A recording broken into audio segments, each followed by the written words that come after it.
भाई तूने पोकेमॉन तो देखा होगा, ऐश का पिकाचू, जिम्बैजेस, एलीट फोर सब पता है, लेकिन एक चीज है जो तूने शायद मिस कर दी। यार ये मांगा इतना डार्क, इतना ब्रूटल, इतना वाइल्ड है कि अगर ऐश वहाँ होता तो एपिसोड 1 में ही रिटायर हो जाता। तो आज हम देखने वाले हैं टॉप 10 माइंड ब्लोइंग फैक्ट्स और थ्योरीज पोकेमॉन एडवेंचर्स के और रेड आर्क से बल के, क्योंकि ये राइड स्मूथ नहीं होगी। सीट बेल्ट बांध लो, चलो शुरू करते हैं। 3, 2, 1 लेट्स गो। सबसे पहला, रेड इज नॉट ऐश, बिल्कुल भी नहीं। पहली बात, अगर तूने कभी सोचा कि ओह रेड तो बस एनीमे वाला ऐश है मांगा में, तो भाई गलती हो गई बड़ी आपसे। रेड और ऐश में फर्क उतना है जितना मैजिकार्प और gyarados में होता है। रेड ये लड़का सीरियस लड़ता है, उसके पोकेमॉन मार सकते हैं, मर भी सकते हैं, उसके बैटल्स में स्टेक्स हुए हैं, वो स्ट्रेटेजी यूज करता है, real strategy, not just Pikachu Thunderbolt और दुश्मन गिर जाता है। ऐश का फॉर्मूला क्या है? लूज करो, थोड़ा सैड म्यूजिक बजाओ, कुछ सीखो, जीत जाओ, फिर अगली सिटी में जाके सब भूल जाओ। रेड का फॉर्मूला सरवाइव करो, बस सिंपल फैक्ट।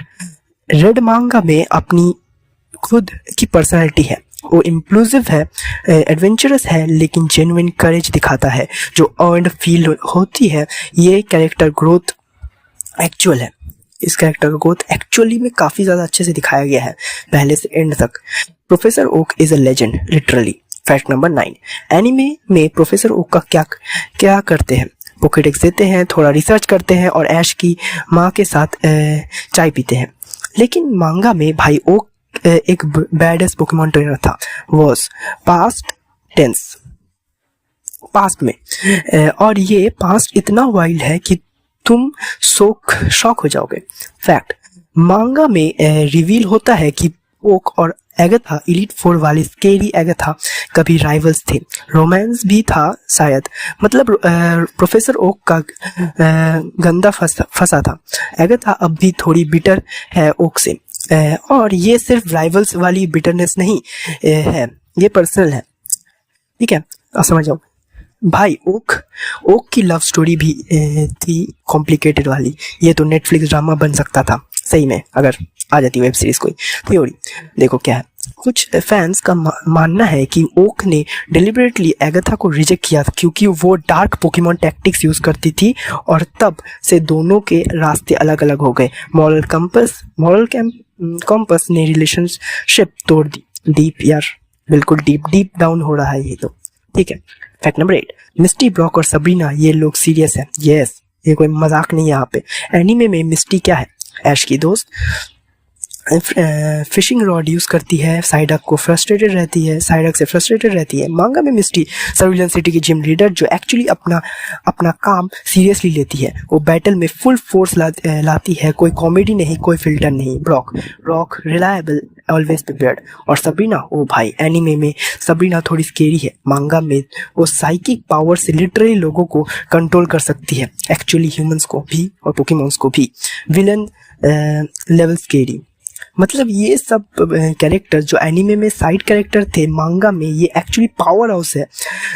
जैसे तुम्हारे वो दोस्त जो क्लास में क्वाइटली रहते हैं और फिर एग्जाम में टॉपर निकलते हैं। आप लोग में से कोई है तो बताना, I am one of them, ठीक है। Number 7, Giovanni is Red's wait what, ठीक है, ये वाला पॉइंट थोड़ा सेंसिटिव है, ठीक से सुनो। थ्योरी क्या है देखो, और ये बहुत पॉपुलर है मांगा कम्युनिटी में। जियोवानी टीम रॉकेट के लीडर में मेन विलन उसके और रेड के बीच में एक कनेक्शन है जो एक्सपेक्टेडली कभी कंफर्म नहीं हुआ, लेकिन सर्कमस्टेंसली बहुत लोगों ने नोटिस किया है। जियोवानी का एक बेटा है सिल्वर, जो बाद के आर्क्स में आता है। यस, सिल्वर का टीम खुद का खोया हुआ वर्जन देख रहा है। भाई ये तो बॉलीवुड स्क्रिप्ट है सीधा, कहा क्या शायद जापान वाले शायद इंडिया आ गए होंगे, ठीक है, थोड़ा इंस्पिरेशन लेने। लेकिन सच में यार ये डायनेमिक मांगा का बहुत इंटरेस्टिंग बना देता है। Fact number 6, yellow the most underrated character in all of Pokemon. अब आते हैं येलो आर्क के सबसे इम्पोर्टेंट कैरेक्टर येलो हरसेल्फ। ये छोटी सी लड़की लिटरली एक इनोसेंट लुकिंग गर्ल है, एक of the most powerful trainers in the entire मांगा है। और ये पावर्स भाई ये तो सुपर नेचुरल है। येलो के पास एबिलिटीज़ हैं जो किसी नॉर्मल ट्रेनर के पास नहीं है, जैसे कि वो पोकेमॉन की फीलिंग्स पढ़ सकती है, वो पोकेमॉन को हील कर सकती है, कॉम्बैट में भी उसकी ऑरा नेचर से कनेक्टेड है। यार ये सिर्फ ट्रेनर नहीं, ये तो एक पोकेमॉन विस्परर है, एक हीलर, एक चूजन वन। नर्स जॉय की जॉब चली जाएगी। ठीक है, थ्योरी सुन लो। कुछ फैंस बिलीव करते हैं कि येलो की पावर एक्चुअली वेरिडियन फॉरेस्ट की मिस्टिकल एनर्जी से कनेक्टेड है, सेम फॉरेस्ट जहां रेड ने अपना पहला वाइल्ड पोकेमॉन एनकाउंटर किया था। कनेक्शन, कोइंसिडेंस या कुछ और? ठीक है, तो figure it out. Fact number 5, elite four मांगा में एक्चुअल विलन्स हैं। यस, एनीमे में एलीट फोर कौन होते हैं? स्ट्रॉन्ग ट्रेनर्स जो लीग में मिलते हैं तुम्हारे फाइनल टेस्ट में। ठीक है, मांगा में भाई ये लोग टेररिस्ट हैं, मैं मजाक नहीं कर रहा। येलो आर्क में elite four lens, laurel, Agatha, Bruno ये सब एक प्लान एग्जीक्यूट करते हैं जिसमें ह्यूमंस को पोकेमॉन की दुनिया से वाइप आउट करना शामिल है। हाँ, जेनोसाइड पोकेमॉन मांगा में ये चिल्ड्रंस कॉमिक है भाई। क्या है ये? उनका आर्ग्यूमेंट ह्यूमंस पोकेमॉन के साथ ठीक नहीं रहते, इन्वायरमेंट डिस्ट्रॉय हो रहा है, तो सोल्यूशन ह्यूमंस को हटाओ, लाइक थैनोस। ठीक है, तो फैक्ट सुन लो। लैंस specifically extreme environmentalist villain है, जेन्युइनली बिलीव्स वो सही कर रहा है और यही चीज़ उसे ट्रूली स्केरी बनाती है। वो क्रेजी नहीं है, वो कन्विंस्ड है। फैक्ट नंबर 4, रेड का डेथ मांगा ने वो किया जो एनीमे कभी नहीं करता। भाई रुक, ये वाला पॉइंट सुनो ध्यान से। येलो आर्क बेसिकली इसलिए एग्जिस्ट करती है क्योंकि रेड और मेन हीरो मिसिंग हो जाता है, वैनिश। जैसे मैंने एक शॉर्ट्स बनाया था, उसमें आपने आगे देखा होगा।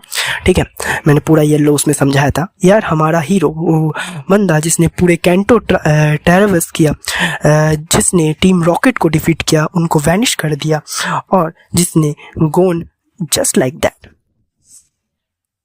जिसने क्या गॉन हो गया कैसे?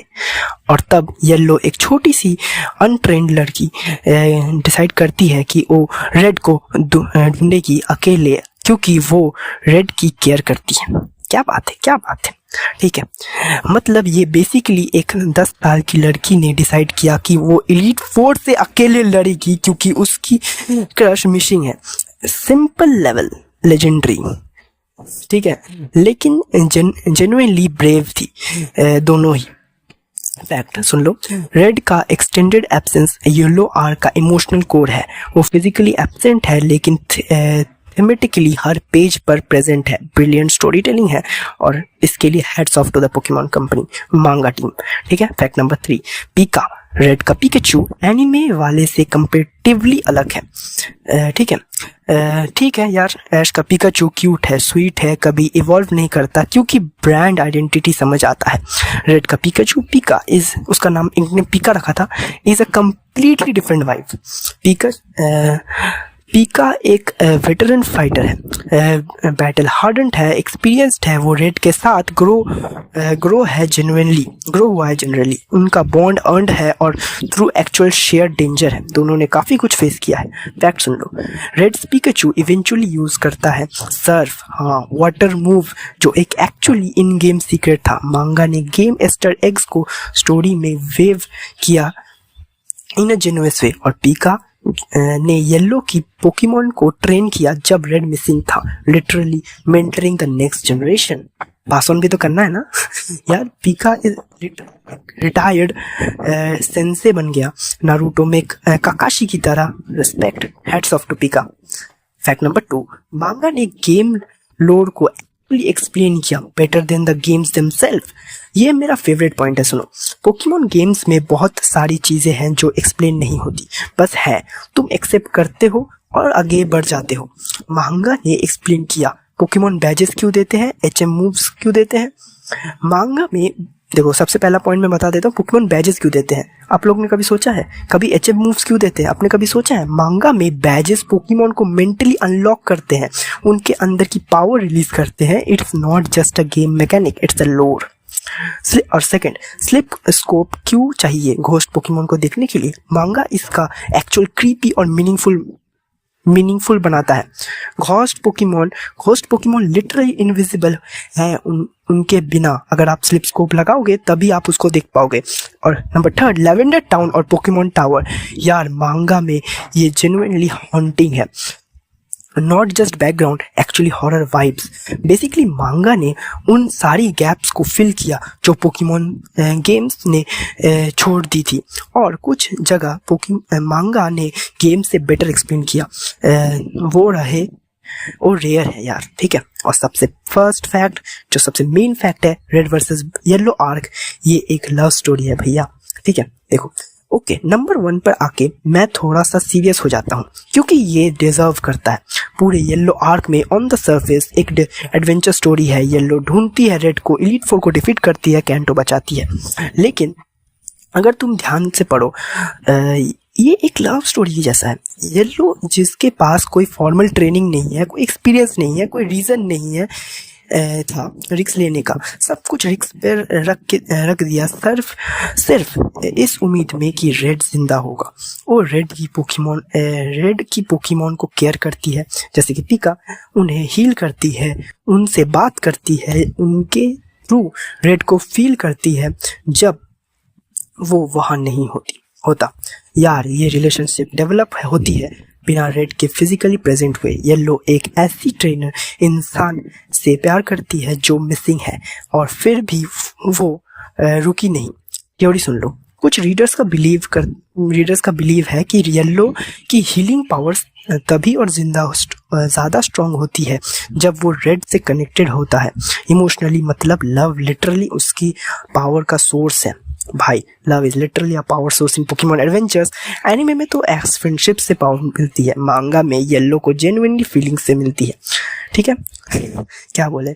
और रेड वो ऑब्वियस था, बिल्कुल क्लासिक लड़का है ना, ठीक है।